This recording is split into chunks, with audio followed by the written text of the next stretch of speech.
भट्ट साहब चैलेंज कर देता जी मैं अस्सलाम वालेकुम नाज़रीन, मैं हूं आपका मेज़बान अफजल इफ्तिखार और इस वक्त 9 दस्तगीर भट्ट है जिन्होंने पहला कॉमनवेल्थ गेम में गोल्ड मेडल जीता। ये हमारे साथ हैं, उनसे पूछते हैं भट्ट साहब कैसे आपने ये टारगेट किया, थोड़ा सा बताएं। अल्हम्दुलिल्लाह मैं तकरीबन 2 साल से इसकी जो टारगेट था कि कॉमनवेल्थ बर्मिंघम में जो हो रही है उसको जीतना है, और अल्हम्दुलिल्लाह ये टारगेट तो बड़ी देर पहले सेट हो गए थे। जिस दिन मैं कॉमनवेल्थ गेम गोल्ड कास्ट में जब मैं ब्रॉन्ज हुआ था उसके बाद फ़ौरन ही मैंने इस टारगेट को सेट कर लिया था कि मैं जाऊंगा इस गेम्स में 2022 में, और पाकिस्तान के लिए जो मैं ब्रॉन्ज मेडल पे गिरा था मैं उसको गोल्ड में तब्दील करूंगा उस राउंड में। भट्ट साहब ये बताएं, ये जो गोल्ड मेडल जीता आप ये किसके नाम करना चाहते हैं आप? ये मैं अपने फादर के नाम करता हूँ। ये मेरे सारे फादर की मेहनत है, और मेरा नहीं ख्याल किया अगर मैं उनके बगैर आई थिंक कुछ कर सकता हूँ। वही थे जिनको ये यकीन था कि मैं गोल्ड मेडल ले सकता हूँ। अच्छा भट्ट साहब ये बताएं, आपकी सेहत का राज क्या है? सर मेरी सेहत का राज एक तो आप मुझे भट्ट साहब कह रहे हैं, फिर आप मुझसे सेहत का राज भी पूछ रहे हैं। बेसिकली देखा जाए तो हम जो चीज़ें बाहर की जंक फूड वगैरह नहीं खाते, बस जो काम की चीज़ होती हैं जिससे हमारी गेम को फ़ायदा हो हम वो चीज़ें खाते हैं।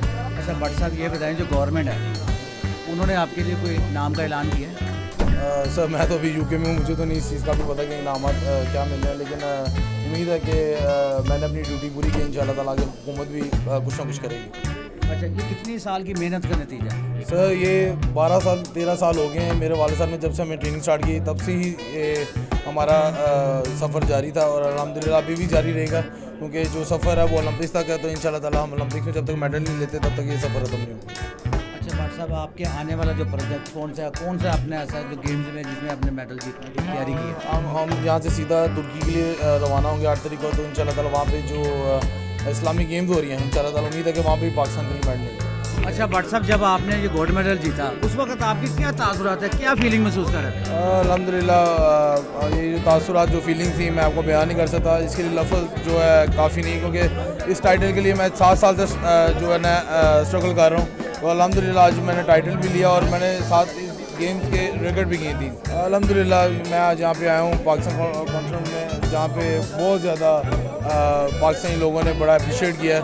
तो अल्हम्दुलिल्लाह बड़ा प्राउड फील हो रहा है कि मैंने जो परफॉर्म किया है उसको लोग बहुत अप्रिशिएट कर रहे हैं। अच्छा भट्ट साहब ये बताएं कि गैर मुल्की भी आपके साथ तस्वीरें बना रहे हैं, आपको गैर मुल्की तस्वीरें बनाने का ज़्यादा मज़ा आ रहा है जो पाकिस्तानी बना रहे हैं उनके साथ ज़्यादा मज़ा आ रहा है? मेरे दोनों एक जैसे हैं, वो मुझे एज अ प्लेयर देख के आ रहे हैं, तो मैं दोनों को वेलकम कर रहा हूँ। भट्ट साहब चैलेंज कर देता जी मैं नाज़रीन ये थे 9 दस्तगीर भट्ट। उम्मीद है कि आपको हमारा ये बातें पसंद आई होंगी। अपने मेज़बान अफजल इफ्तिखार को इजाज़त दीजिए। अल्लाह हाफ़िज़।